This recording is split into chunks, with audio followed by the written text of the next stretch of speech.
Hey guys. Greetings, everybody. Hello, hello, hello. I'm Josh Wynn. I'm the president of the Denton County Homebrewers Guild, and sitting with me right now is Brian Street. I'm the former vice president of the Denton County Homebrewers Guild, currently a member in good standing, shall we say. Brian is also the founder of what we call the Redcoat Challenge. Now, what is the Redcoat Challenge, you might ask? Well, we're going to get into that. But first, Brian, what are you drinking? Right now, I am drinking a Poppy's Brown Ale from up here at Denton County Brewing, which Denton County Brewing is the host site of the Redcoat Challenge and the Denton County Homebrewers Guild. We meet the first Sunday of every month up here in the barrel room back here about 3 o'clock. That's the regular meeting. But yeah, we're up here by 3 o'clock, and we welcome any of you guys who are in the local DFW area, want to come out and hang out with us and learn more about home brewing. All the members, we meet up here, and we have a good time and have some good beers. Seth, the owner up here at Denton County Brewing, is always a gracious host to us for several years, which is why we continue to be up here. So we welcome you all to come up here with us. We'd really appreciate it. And what you got, Josh? In case you're wondering, I'm drinking an Irish Red Ale, also from Denton County Brewing Company. So interesting thing about the two of our beers, they have a British foundation. They do indeed. Both these beer styles were originally a British beer style. Yours, Seth, has adapted more towards an American take on it, which is cool. That's the great thing about brewing, is the beer styles learn and evolve and grow. This is more of an American brown, but they both were founded out of British styles. Well, that intrigues me a little bit. Can you tell me what makes a style British versus American? Well, there's historical styles that those of you who may or may not know me, my big passion and love of brewing started in British beers. And there's styles that are just native to Great Britain that were from that area. British bitters, English brown ales, sweet stouts, milk stouts, things of that nature. London brown ales, all that stuff. There's a ton of them. And if you want to come hang out with us and learn more about it or do research on your own, you'll find more about it. But I know a lot of you homebrewers that are fans of this, our Facebook page and what we do, know tons of British beers because we see you guys at all the competitions and the events around the state and the area too. So. All right. So I mentioned earlier about the Redcoat Challenge. As the founder, you obviously know a lot about it. Do you mind talking about that? Well, so this will be our 6th year now, Redcoat 2024, which this is kind of an intro video to that of what we're doing this year. Let you guys have a heads up what's happening. We've always been committed to try to be open and honest with everybody. Let you guys kind of see more. We're going to try to do more of these kind of behind the scenes videos. Let you guys know what we're thinking, what we're doing, we're drinking, what we're brewing, what's going on with the club, the events, things like that. So Redcoat Challenge, we started, this will be the 6th year of, I came to the club with an idea. I'm really active in the competitive homebrew scene, especially in the North Texas area, but all over the country really. And there was a distinct lack of attention to British-centered styles in the homebrewing community, I thought, at the competitive level. You can enter them with some of the big comps, but just a focus. Some of these niche competitions do a really good job of focusing in on a certain type and style of beer brewing and beer styles. Which there wasn't one here in North Texas for British-style beers.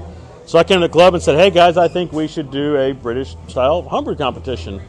And like all good leaders, our president and vice president at the time said, that's a great idea, you're in charge, run with it.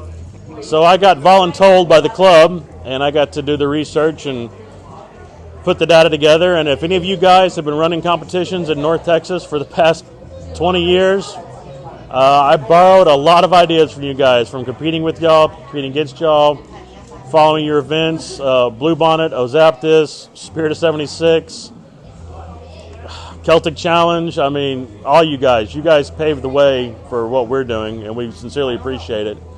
But, we wanted to focus on British styles, so I looked at what you guys did and saw how I could adapt it over to what we wanted to do here, and that's what we came up with, was the the Redcoat Challenge, that several of y'all have been competing in and participating in for the past 5 years, going on the 6th year now.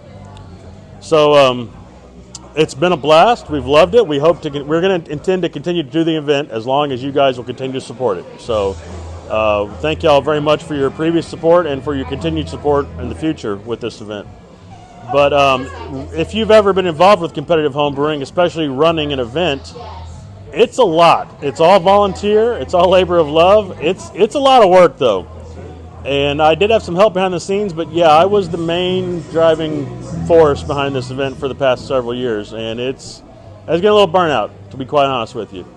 So I kind of took this past year off, a little bit of a break, and I'm kind of taking a break a little bit this year.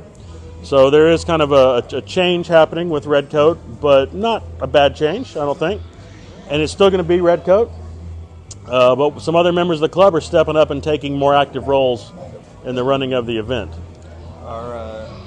Our current director of the competition, Tony Silvera, unfortunately couldn't be with us today.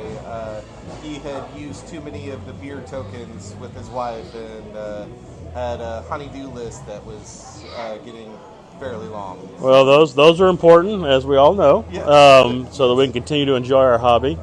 But he will be present in some of these videos in the future moving forward. You'll meet Tony, and he will show his take on what the direction the group is going.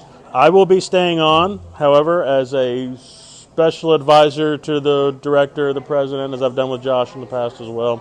So I'm not going anywhere. I'm just not going to be the main lead focus on the event. That will be Tony. Josh Wynn, our president, is also stepping up and helping him with that as well. We still have the other members of the club, Fritz, Keith, Gunnar. Guys have done lead judging, IT work, treasury work. Those guys are still, as I believe, still intending to fulfill their roles within the group. Josh Hayes has been running a lot of our social media lately. You may have seen us a lot present on social media. That is entirely due to his work and efforts in these areas. I'll be uploading this to you later, Josh, so that you can spread the good word out to everybody. We appreciate all you guys' efforts, the officers, the senior members of the club. You guys really help take a burden off of my shoulders and help make things a lot easier. And I really think that this event is going to get better and move forward as it continues to grow and expand and go from there. So there'll be some more announcements about things like that coming up later. There'll be some new partnerships, some changing. Of course, we'll be getting the updated dates, website updated, the beer entry program system, how you entered your entries, all that's going to be updated. And here relatively soon we'll have announcements about all that with our more locked-in dates. But we are still planning for a early November award ceremony. Would you like to touch a little bit on why we hold our competition first week of November? Well, so we've got, as some of you may or may not know, November 5th is an event in Great Britain called Guy Fawkes Day, which it's a big celebration over there. Guy Fawkes was a member of the Catholic faith, which, if you know anything about British history, there was a time where they were going through some issues, shall we say. Religious strife has always been a thing over there, and the country was turning more Protestant. The ruling class, the monarchy, was Protestant, but several members of the Catholic faith were feeling like they were not being represented properly by their leadership, their rulers. And so there were plots and treasons, and there was a thing called the gunpowder plot, where Guy Fawkes and his fellow conspirators were planning to stash a bunch of gunpowder, barrels of gunpowder, underneath the Parliament and blow it up. And it was planned for that to happen on the 5th of November. And obviously Parliament's still there, so they did not succeed. But he was caught and tried and executed, hanged and quartered. Good old British justice system. Back in those days. It's much better these days. Allegedly. Anyways, it's a joke. It's a joke. Calm down. But anyways, so that's why we do it on the November 5th. But over there in England, in Great Britain, if you go over there, it's still a big thing. It's a celebration. They do fireworks. They have nursery rhymes. Remember the 5th of November, gunpowder plot and treason. And they make a big event. It's a big thing. It's like their version of 4th of July, kind of, essentially. Countrywide, that's what they do. So it's a big celebration, and with this being a British beer competition, we wanted to tie that in. And that's why we try to do it in the 5th of November, or as close to the 5th of November as we can have open up here, host country, or host site with it. But also, British beers tend to be less bitter, more malt forward. Tend to be. There's some outliers to that, which we'll talk about. in a little while, and also going forward. But generally, they tend to taste better, I think, and serve better, more of a colder, cooler weather beer, as the weather over there is a cooler climate. That's why those beer styles evolved to be the way they did over there and taste the way they do. Is a lot to do with the weather and how things are done over there.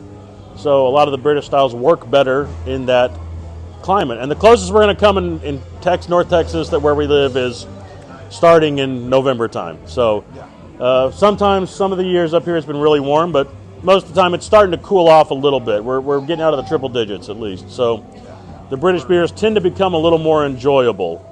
We're going from 95 to 85. Hey, we'll take it.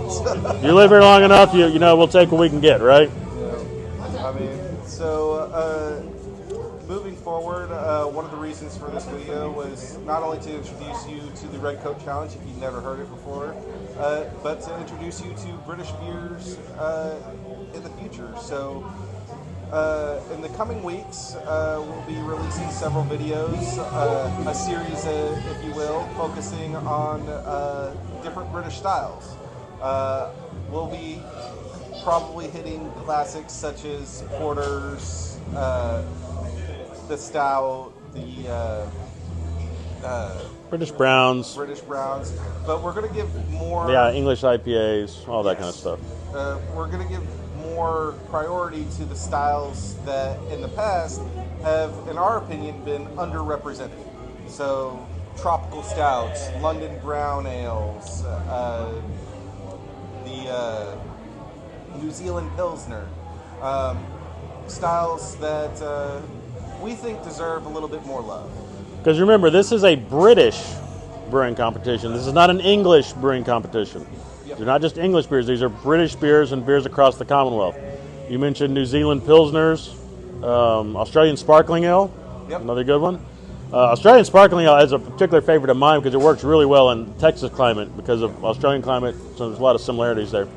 But so there's areas where you're not just going to do the traditional plain Jane regular porter, stouts, bitters, English IPAs, things like that. There's areas where you can do other things. British Golden Ales.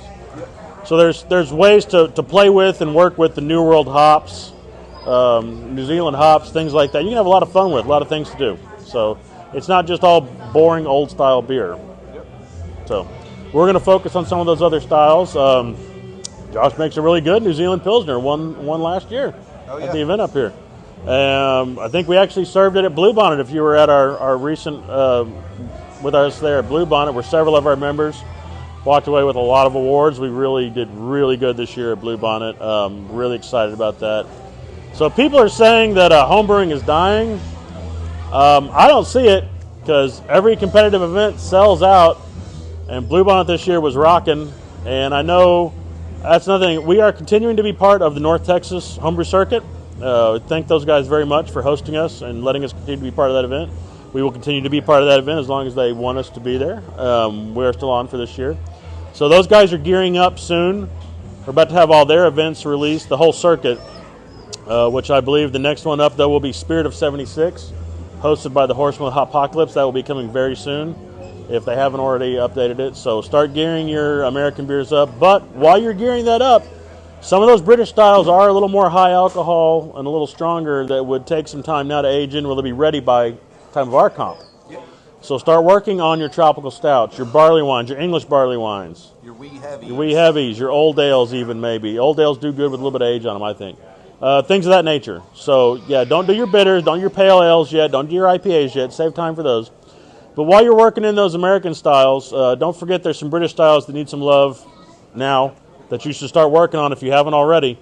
Because you guys that have entered those in have been fantastic beers. We've really enjoyed those tremendously. And we look forward to seeing more of those in this year's event. But you need to start laying them down if you haven't already. So start working on them. Yep. And as far as our very next event is concerned, we are participating in the AHA's Homebrew Day on May the 4th. The event, we're calling it May the Wort Be With You. It's the big brew day. We will be brewing up here at Denton County Brewing Company, right here on the patio, weather permitting. Yeah. And we'll be brewing our own interpretation of a Star Wars beer. Yep. I believe Josh Hayes is heading it up with. I believe so. We have a group text thread we've been working on with Inside to get our stuff together. So. But I would look forward to our next video in the series called Redcoat Corner. Where we'll talk about the different underrepresented styles and maybe a couple of the classics as well. So I would look for that in the next week or two. Yeah, there'll be more. We'll do more of these, and we'll continue doing them all the way up through the event. We'll be inviting different members of the club in, possibly members from outside of the club. There's several of you guys that we know from other clubs that brew great examples of different styles, and we'll either reach out to you, you can reach out to us. You're welcome to come out and hang out with us. We can shoot a little quick video, throw it up there. You know, we'd appreciate it. And buy me some beer. So yeah, you know, we're poor homebrewers with a low budget. You know, help us out, buy us a beer. Yeah. Anyway, it was really great being able to talk to you all, and we hope to see you here in the future, whether it be at our May 4th event or joining us for our Redcoat Challenge. Yeah. I hope you guys have a wonderful rest of your day. Guys, thank y'all very much for supporting us in the past and continue to support the Redcoat Challenge, the Denton County Homebrewers Guild in the future. We sincerely appreciate all of you for everything you do, and we, like Josh said, we'll see you in the future. So, Sláinte.